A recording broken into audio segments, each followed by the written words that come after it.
Only staying active will make you live hundreds of years. तो इसका क्या मतलब है, जिसमें आप टाइम को नहीं देखते हो, टाइम बस निकलते ही चला जाता है। वो क्या 4 पॉइंट्स थे वो आपको मैं बता देता हूँ, जो एंटी एजिंग की तरह बिहेव करती है और इस चीज़ को अप्लाई करते ही आपका लाइफ की जो लॉन्गिटिविटी है वो इंक्रीज हो जाएगी।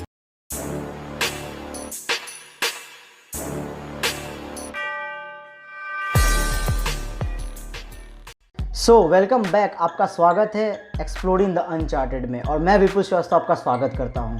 और जैसा कि आपको पता ही है कि मैं स्टार्ट कर रहा हूं जेम्स ऑफ द बुक के बारे में, और ये जेम्स ऑफ द बुक में हम लोग डिस्कस करने वाले हैं अपनी पहली बुक जो कि है इकिगाई। और ये इकिगाई यहाँ पे पढ़ी है। वैसे तो बहुत सारी किताबें पढ़ी हुई हैं, पर मैंने इसको इसलिए लिया क्योंकि this is the most practical and implemented in our life. ये हम लोग इम्प्लीमेंट कर सकते हैं ऑन अ डेली बेसिस पे। चलिए अब स्टार्ट करते हैं। तो इस बुक के जेम्स को एक्सट्रैक्ट करने से पहले हम लोग जरा सा इसकी कुछ बातें समझते हैं, इसकी कब पब्लिश हुई थी, राइटर कौन है और and all that things.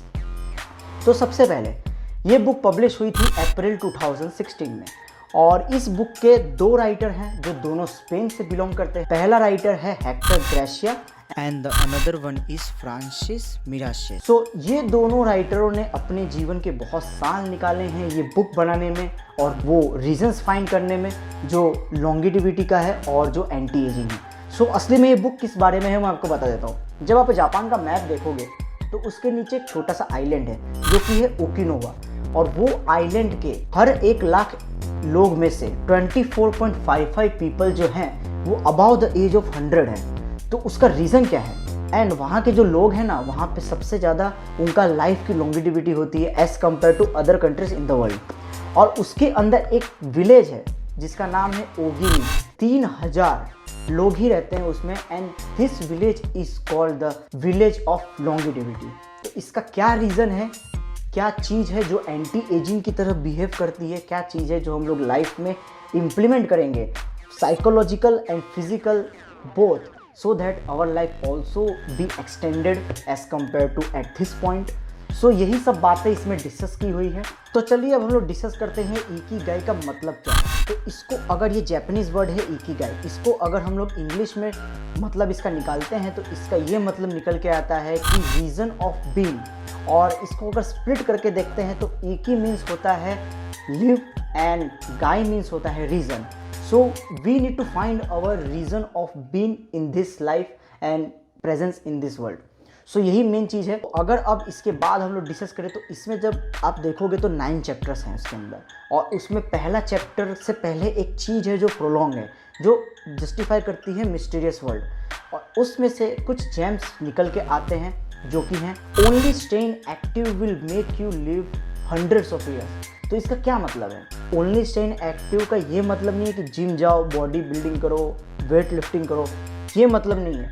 Only staying active means कुछ ना कुछ फिजिकल एक्टिविटी हमको करना पड़ेगा on a daily basis to live a long life. और ये प्रैक्टिकल इम्प्लीमेंटेड है।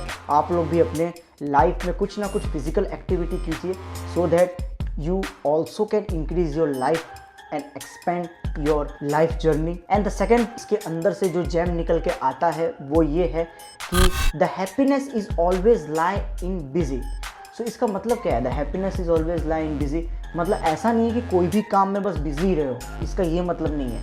आप अगर वो काम में बिजी हो जिसमें आपको मज़ा आ रहा है, जिसमें आपको अच्छा लगता है, जिसमें आप टाइम को नहीं देखते हो, टाइम बस निकलते ही चला जाता है, आपको किसी की परी नहीं होती है, बस आप वो अच्छे मन से वो काम करते हो, तो वो काम करने से जो इफ़ेक्ट आएगा आपके साइकोलॉजिकल लेवल पे, वो असली का रियल हैप्पीनेस होगा। कुछ ना कुछ काम में बिजी रहना पड़ेगा हमको, बट वो काम हमें मज़ा दे, वो काम करने में हमें मज़ा आए। यही ये लाइन जस्टिफाई करती है। चलिए स्टार्ट करते हैं और भी आगे के जेम्स समझने के लिए, और उसको अच्छी तरह से समझ पाए इसलिए मैंने एक नोट्स बना लिए इस पेपर में, और मैं आपको इसमें से देख के बताने वाला हूँ क्या है। जो दोनों राइटर थे उन्होंने आगे जाके इंटरव्यू लिया, और इंटरव्यू लेने के बाद कुछ 4 पॉइंट्स का एक समअप आया जो बहुत लोगों का सेम ओपिनियन था, और वो ये जो 4 पॉइंट्स है वो आगे जाके बहुत डिस्कस होने वाली है ये सीरीज़ में, और ये बुक में भी लिखा गया है उसके बारे में ब्रॉडली। तो वो क्या 4 पॉइंट्स थे वो आपको मैं बता देता हूँ, जो एंटी एजिंग की तरह बिहेव करती है और इस चीज़ को अप्लाई करते ही आपका लाइफ की जो लॉन्गिटिविटी है वो इंक्रीज हो जाएगी। पहला पॉइंट ये था कि हेल्दी डाइट। ये हेल्दी डाइट के ऊपर इस बुक में बहुत कुछ लिखा गया, आगे हम लोग डिस्कस करने वाले हैं। पर ये हेल्दी डाइट का अगर मैं शॉर्ट में बताऊं तो इसका ये मतलब नहीं है कि आप कम खाओ या आप ज़्यादा खाओ या आप ज़्यादा न्यूट्रिशंस खाओ, बट इसका सिंपल यही मतलब है कि आप सही टाइम पे सही चीज़ें खाओ और सही तरीके से खाओ। Another point is that simple life in outdoor. इसका ये मतलब है कि आपको घर में पूरे दिन नहीं बैठना, आप बाहर जाइए, नेचर से कनेक्ट कीजिए, नेचर के थ्रू आप बहुत कुछ सीखिए और आप एक सराउंडेड में मत रहिए, फिजिकल एक कंप्रेस जगह पे मत रहिए, आपको बाहर भी जाना पड़ेगा। सो इसका यही मतलब है।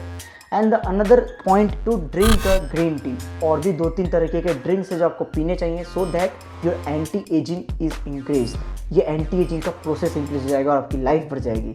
उसके बाद एक चौथा होता है जो रीज़न और एक फैक्टर होता है ये ज़्यादा तरह से जीने के लिए, वो होता है सब ट्रॉपिकल क्लाइमेट। ये सब ट्रॉपिकल क्लाइमेट वही है कि जो ओकिनावा आइलैंड है वहाँ पे एक अच्छा क्लाइमेट है, तो हम लोग वो भी अपने साइकोलॉजी पे डाल सकते हैं कि हम लोग अपने सराउंडेड में एक अच्छी तरह से एनवायरनमेंट फील करें so that we are also become happy and that happiness lead to increase our life.